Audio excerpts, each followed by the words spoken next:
surcando el éter en busca de las almas.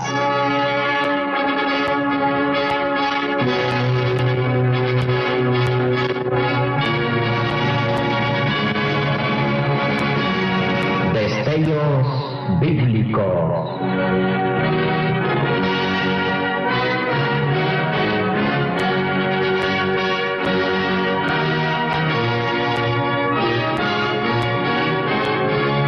Nuestro único propósito es presentarle al Señor Jesucristo como la única solución a todos sus problemas.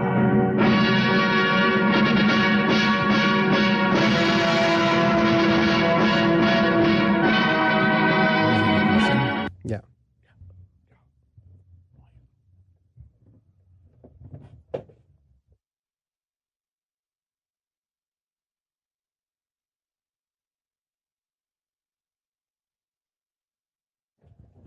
Buenos días, este es Destellos Bíblicos, transmitiendo desde Tegucigalpa, Honduras, Centroamérica, a través de esta su emisora HRN.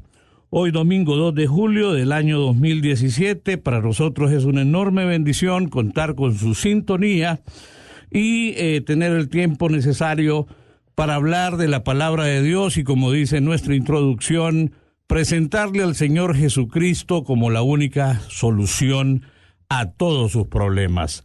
Le invitamos en esta mañana para que elevemos una oración por Honduras. Señor, gracias te damos por esta mañana, por un nuevo mes, y pedimos que la bendición tuya sea sobre esta nación que nos permites habitar. Oramos por la paz de nuestra ciudad, Señor. Oramos por la paz de nuestro país y pedimos que en esta tu tierra prevalezca única y exclusivamente tu buena voluntad, agradable y perfecta. Señor, confunde los pensamientos de hombres y mujeres, te conozcan o no te conozcan, reclamen tener la unción tuya o no, pero cuyos propósitos no sean los que son de acuerdo a tu palabra. Oramos por esta nación, pues, para que bendigas a cada uno de los que la habitamos, nos convenzas de pecado, de juicio y de justicia, y para que tu pueblo, el pueblo que te conoce y te honra, pueda también orar e interceder por la paz de esta nación. En tu nombre nos encomendamos y te agradecemos por nuestro país. Le bendecimos y recordamos tu palabra cuando dice que por la bondad de Jehová no hemos sido consumidos, porque nunca decayó tu fidelidad para con nosotros. Así sea, Señor, para esta nación y para quienes le habitamos. Amén y amén. Bien, este es su programa hoy transmitiendo 2 de julio. Este programa de Destellos Bíblicos es un programa de la Iglesia Central Evangélica de Santidad, localizada a media cuadra al norte del Parque Valle, justo en el centro de la ciudad, y transmitiendo por esta emisora desde hace 62 años. Hoy tenemos un programa muy especial, tenemos un invitado connacional, un hombre que ha transitado por la parte académica, tiene un doctorado en Derecho, pero también ha estudiado Teología y ha tenido la oportunidad de ser un evangelista y un conferencista internacional. Y digo esto porque en algún momento y ocasión se dijo que el evangelio era para desocupados. Y hoy qué bueno poder tener entre nosotros, como suele ser en este subprograma de Destellos Bíblicos, personas que han dedicado su vida al Señor, que pueden experimentar y testificar que Dios cambia vidas, como será el tema de todo este mes de julio, pero que también han dedicado su tiempo para prepararse y para aportar al país también con su conocimiento. Buenos días, Raúl, bienvenido a este su programa de Destellos Bíblicos. Le saludamos en esta mañana y agradecemos por haber tomado de su tiempo ocupado y estar con nosotros en esta mañana. Muchas gracias, Denis. Y lo más importante de todo es que yo soy parte de la Iglesia Central Evangélica de Santidad y un parte delegado de don Enrique Peñalba, quien fundó este programa hace 62 años. Y extra micrófono estábamos hablando si este programa era él o uno de los más antiguos de la radiodifusión nacional, 62 años. Sí, toda una historia, y qué bueno que pueda compartir con nosotros en esta mañana. Raúl, usted es una persona que está dedicada a la enseñanza del Evangelio, es el presidente de la Universidad para Líderes, ¿verdad? Con sede en Norteamérica, pero con campus o con presencia en... Es una universidad cristiana en línea que opera en alrededor de 32 países del mundo. Ah, bueno, vea, entonces, y recientemente ha publicado su último libro, porque tiene también libros en el área de Derecho, ¿verdad? Así Tengo, y estamos trabajando en otro en este momento. Y este último se llama A los Romanos, una carta de ayer para el mundo de hoy. Permítame preguntarle qué motivaciones ha tenido para escribir este comentario sobre el libro de Romanos y esa actualidad que tiene la palabra de Dios en nuestro pleno siglo XXI. En primer lugar, es una antigua deuda porque Romanos fue el primer libro que yo estudié y enseñé hace 35 años. Y por alguna razón era una asignatura pendiente y que he logrado concluir ahora con la publicación de este libro. Y le he llamado la carta de ayer para el mundo de hoy porque algunas personas piensan que la Biblia es un libro antiguo, religioso, que no tiene nada que ver con el 2017 y conmigo que vivo aquí en Tegucigalpa, etcétera, y es todo lo contrario. Lo que allí contiene se aplica en el diario vivir de los seres humanos y lo que escribió Pablo desde la ciudad de Éfeso en el año 58 tiene una aplicación perfecta en la ciudad de Tegucigalpa el día de hoy. Sin problema, por eso, la carta de ayer para el mundo de hoy. Y evidentemente para los milenios, que es la nueva generación que se ha levantado. Así que este escrito yo lo he hecho un poco hablándole a estos muchachos que nacieron en los años 90 del siglo pasado, que es la generación de los milenios. Bueno, básicamente esa es la respuesta. ¿Y esa generación de los milenios se caracteriza por? Se caracteriza por varias cosas. Una de ellas porque es la generación de las comunicaciones. Paradójicamente se comunica menos. Esa es la paradoja de esta. Es la generación de los 500 canales de televisión, es la generación del microondas, es la generación del Kleenex. A ver, explico brevemente. Microondas, quieren las cosas ya. Si no es ya, entonces no. Del Kleenex, si esto no sirve, lo desecho. Esa es la generación actual. Y podemos extendernos mucho más con las características de la generación. Y en ese aspecto hemos notado al momento de leer el libro, tarea que tuvimos antes de, obviamente... Me siento honrado, Denis. Muchas gracias por leer nuestro trabajo. Hemos leído que también ha aprovechado en ese deseo de llegar a esa población que, como usted muy bien ha dicho, está ampliamente comunicada, pero esa comunicación... No se comunica. Solo pasa con estos aparatos ahí. Esa comunicación que nos acerca con los que están largos, pero que nos aleja de los que están cerca. Por ahí van los tiros. Por ahí van los tiros. Pablo, en esa carta, ¿qué nos puede sintetizar, pastor y hermano, en lo que su libro discurre en los capítulos que tiene? La carta se divide en dos partes. Del capítulo 1 al 11 nos habla de los fundamentos, de la doctrina, de todo lo que da las bases del cristianismo. Del capítulo 12 al 15, el apóstol San Pablo está diciéndonos cómo es que se aplica todos esos conocimientos. La vivencia, la vida cristiana, los principios que debemos observar en el diario vivir, en la casa, en el matrimonio, en la escuela, en la universidad, etcétera. Por eso es una carta para hoy. Entonces, podríamos decir, tiene una parte teórica y una parte práctica. Y he ahí la riqueza, ¿verdad? Que no solamente es lo práctico sin fundamento, sino es lo teórico, que es el fundamento, y luego la vivencia, la vida cristiana, los aspectos prácticos del ser humano. Porque finalmente la vida cristiana es un estilo de vida. Es que el cristianismo no es el legalismo. Una de las cosas que yo hablo ahí en el libro no es lo que la gente cree, no la observancia de haz esto, no lo hagas. No, el cristianismo es vida. El cristianismo es precisamente una experiencia en la cual uno aplica principios, pero no está ahí que si hago esto, soy, si no lo hago, no soy. Eso es un legalismo. Pablo habla en contra de ese legalismo. En su libro usted está haciendo una descripción de lo que dice la palabra, la interpretación bajo el estudio teológico, pero también hace algunas comparaciones, por ejemplo, del diario vivir y obviamente de lo que usted mencionaba hace un rato atrás, cómo cuando usted creció no estábamos en los adelantos del siglo XXI. ¿Cómo Dios cambia su vida, hermano Raúl? Bueno, sin duda, en el libro yo explico eso, ¿no? Porque una de las características del libro es que yo conecto alguna de las enseñanzas con mi vida y entonces elaboro anécdotas y experiencias para hacer la lectura más agradable y amigable, la gente no se aburra y ese tipo de detalles. Ahí relato cómo es mi conversión. Voy a poner un ejemplo. Cuando hablamos del tema en Romanos 9, 10 y 11, donde Pablo habla de la soberanía, de la elección. A Jacob amé, a Esaú aborrecí. Entonces ahí hablo y a esa sección yo le llamo la generación escogida. Entonces contesto la pregunta. Yo me considero parte de esa generación escogida, que sin haber hecho nada para merecerlo, sin tener ningún mérito humano, a Dios le place escogerme, elegirme, llamarme. Así de sencillo, ¿verdad? Y por la misericordia de Él, y Él lo dice ahí, no es del que quiere, no es del que corre. Tendré misericordia de quien yo tenga misericordia y me voy a compadecer del que me compadezca. Entonces, claro, la discusión teológica, alguien puede argumentar y decir, bueno, entonces, ¿cómo que Dios escoge a unos y a otros no?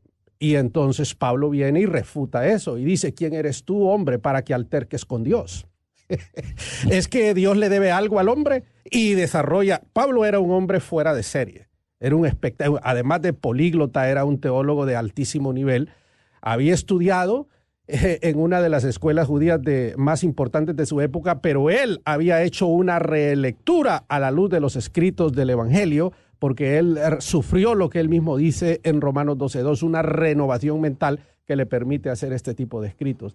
Entonces, en esa sección del 9, 11 y 12, ahí yo comparto acerca de mi conversión y de ese milagro extraordinario que Dios hace con seres humanos a quien no les debe nada.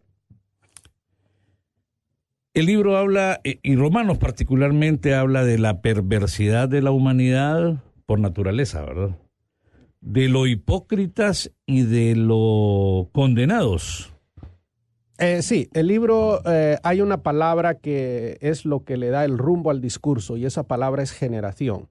Entonces yo dividí el libro en 7 secciones: la generación perversa, la generación hipócrita, la generación condenada, la generación con esperanza, la generación santa, la generación elegida y la generación desafiada.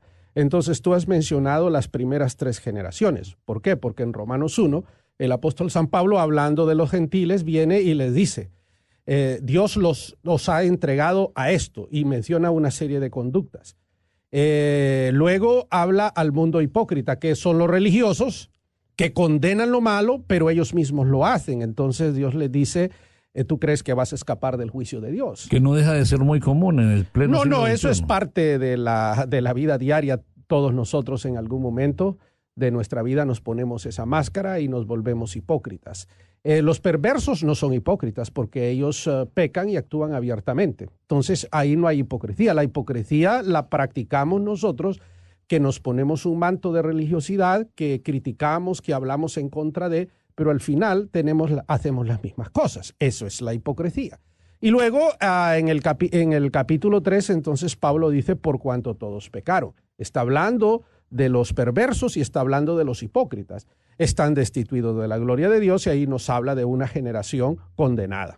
Entonces ahí viene la división: generación perversa, generación hipócrita y generación condenada. Y ante esas 3 generaciones luego viene y describe que a pesar de esa realidad, tenemos una generación que tiene esperanza y que puede ser llamada a ser santos. Utilizo la analogía del diamante. Cuando un parroquiano va a comprar un diamante, el joyero pone un manto negro antes para eliminar los efectos sensoriales de la vista y poder admirar la belleza y la preciosidad de un diamante, especialmente si es cortado en Israel, porque ahí es donde se cortan los diamantes más famosos. Entonces, eso es básicamente lo que Pablo hace. Usando esa analogía, nos pone un tapete, un terciopelo negro, que es todo el pecado, la perversidad del ser humano, para después ponernos un diamante, que es la salvación. A esta sección de Romanos 4 y 5 yo le llamo la generación de la esperanza. Y esa es la salvación, ese es el diamante, esa es la piedra preciosa a la que todos nosotros tenemos acceso. si nosotros creemos en el Señor. De tal manera que básicamente, a pesar de cualquier situación, y eso se aplica hoy que haya en Honduras de cuestiones de criminalidad, de extorsión, de corrupción, hay esperanza, hay esperanza. El creer en Jesucristo, el someterse a Jesucristo resuelve absolutamente todos los problemas. Entonces, los perversos, los hipócritas, tienen una esperanza. Es interesante y de mucha aplicación local, nacional. Por eso le llamé al libro una carta de ayer para el mundo de hoy, para los hondureños del 2017. Sigamos entonces haciendo una breve descripción de cada capítulo que por ahí tiene, o el resumen de los capítulos, sí, claro, que intenté hacer. Esa condición de esperanza, esa condición también de la gracia que Dios tiene para con nuestras vidas, darnos la oportunidad a pesar de la rebeldía. Podemos tener personas en este momento que no han tomado una decisión por seguir al Señor, o definitivamente tomaron por no seguirlo, o como dijeron algunas personas por ahí en un evento que recién pasó, nosotros no nos metemos con Dios y Dios que no se meta con nosotros. ¿Qué podemos decir en esta mañana en relación a esto, hermano Raúl, de acuerdo a su estudio de la palabra y a sus comentarios que ha dado en el libro? Bueno, para contestar eso es lo que ocurre con la generación perversa. Dicen no tienen a Dios en cuenta, entonces Dios los entrega. Y los entrega a una mente reprobada, los entrega a que hagan cualquier tipo de situaciones, y entonces a eso les viene la desgracia a ellos mismos. Pero quiero avanzar en el discurso. La siguiente generación es la generación santa, capítulos 6, 7 y 8. Y la generación santa somos nosotros, la iglesia. Santo quiere decir separado. El concepto erróneo que la gente tiene es que santo es un parroquiano a quien la iglesia canoniza. Y no, hombre, nosotros ya estamos canonizados por la sangre de Cristo. Así de sencillo. Entonces, ¿qué significa esto? Hemos sido separados por Dios. Interactuamos en el sistema cósmico, vamos a las universidades del sistema cósmico, trabajamos en las empresas y en las organizaciones del sistema cósmico, pero no pertenecemos a él. No los quites de ese sistema, apártalos de ese sistema nada más de toda la maldad, porque en ese sistema nosotros resplandecemos como luminares. ¿Por qué? Porque somos una generación santa, esa es la iglesia. Pero santo no significa que no peca. Romanos capítulo 7 dice, quiero hacer lo bueno, no puedo. No quiero hacer lo malo y lo hago. Miserable hombre de mí, ¿quién me va a librar del cuerpo de esta muerte? Entonces los santos a veces nos encontramos en esa situación. Sin embargo, en el 8.1 dice, ahora los que estamos en Cristo, los santos, ya no estamos bajo condenación. Y entonces viene un discurso donde desarrolla una serie de conceptos que termina con un clímax de los más espectaculares de todos los escritos de Pablo. Ni la muerte, ni la vida, ni lo profundo, ni ángeles, ni nada nos va a poder separar jamás del amor de Dios que es en Cristo Jesús. Es un espectáculo, Pablo. Entonces, somos la generación santa y victoriosa. Y en ese sentido, a pesar de la rebeldía, aparece el tema de la solución para la rebeldía, la solución para el pecado, del arrepentimiento y de la restauración, convirtiéndose, diría yo, Raúl, en quizás el desafío mayor por el tema de los últimos tiempos. En los últimos tiempos, el amor de muchos se va a enfriar. Se enfriará. Bueno, sigo en el discurso. La penúltima sección de la carta es lo que llamo yo la generación escogida. A Jacob amé, a Esaú aborrecí. Eso significa que la iglesia, que los santos no somos parias, no somos cualquier seres humanos. No, hombre, nosotros hemos sido escogidos con un propósito, somos la niña del ojo de Dios. El manto de Dios está sobre nosotros y no somos cualquier persona.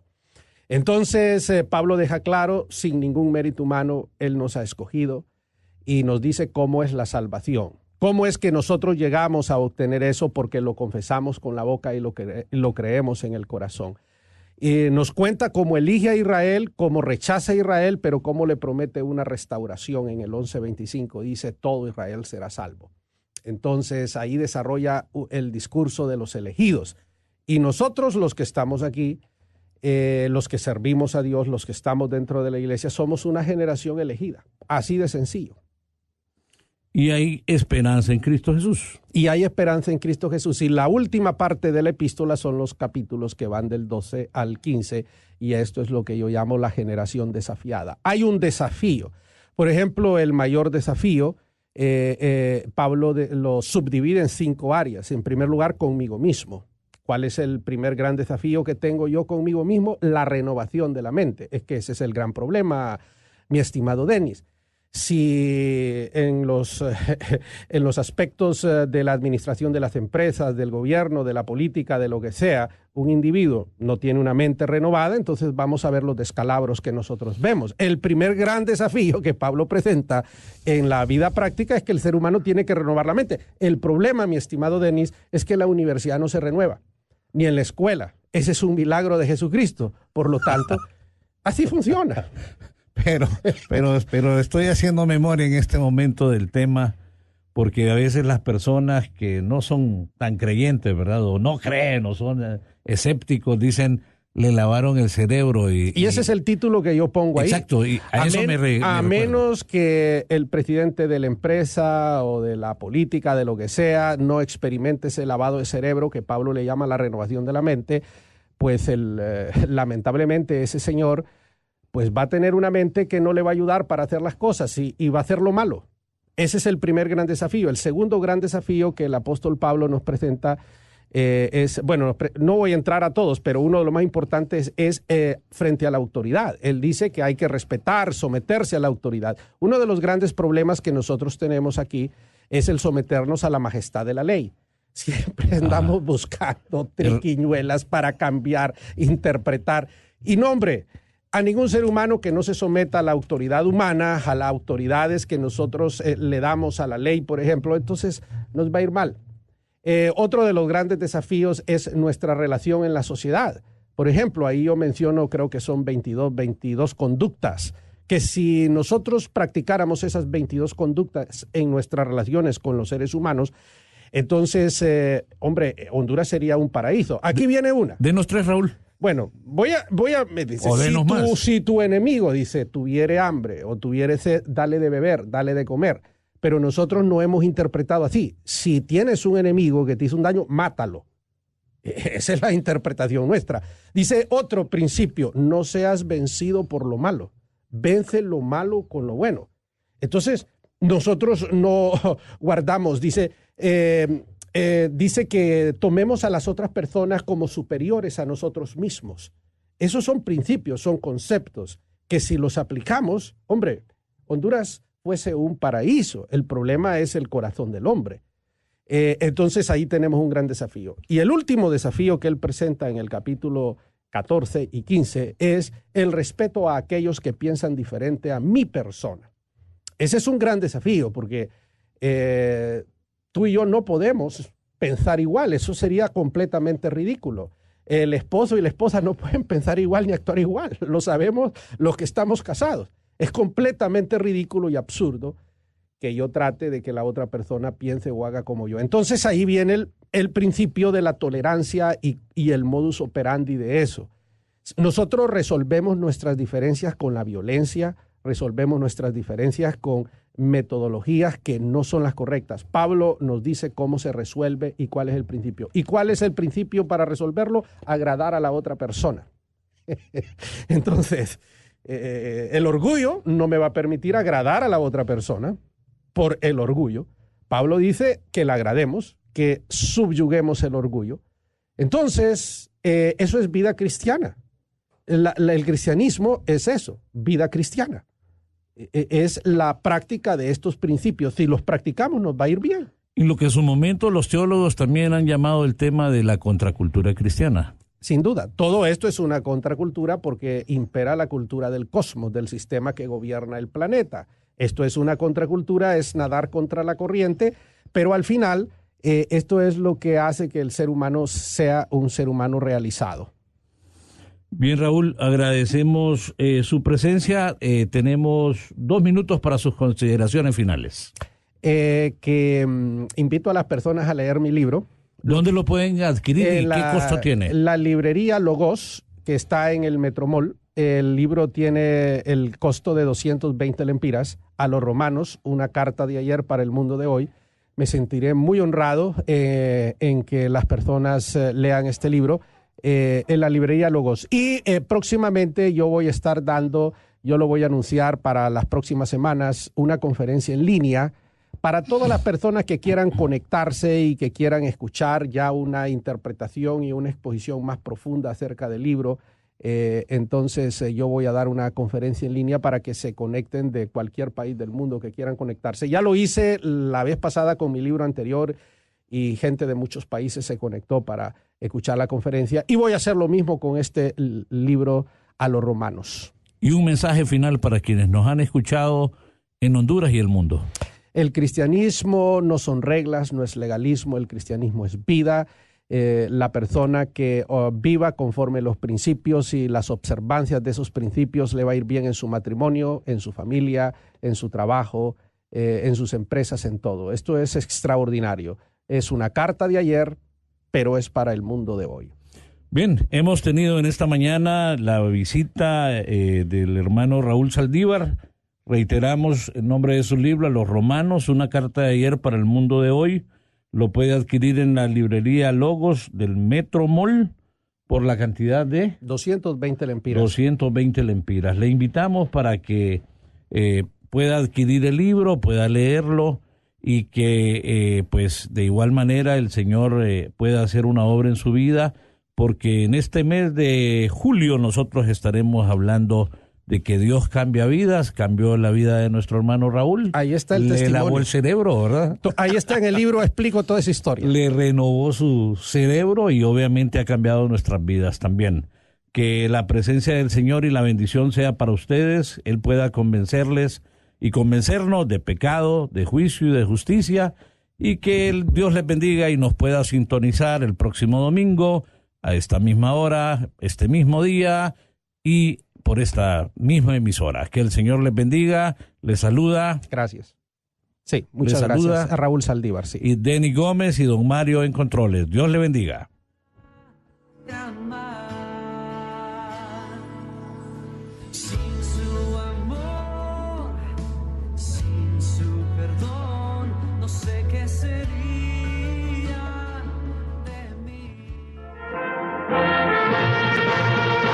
Destellos Bíblicos se despide de usted agradeciéndole su valiosa atención a este programa, esperando contar con su distinguida sintonía en el próximo de la serie. Hasta pronto y que el Señor le bendiga.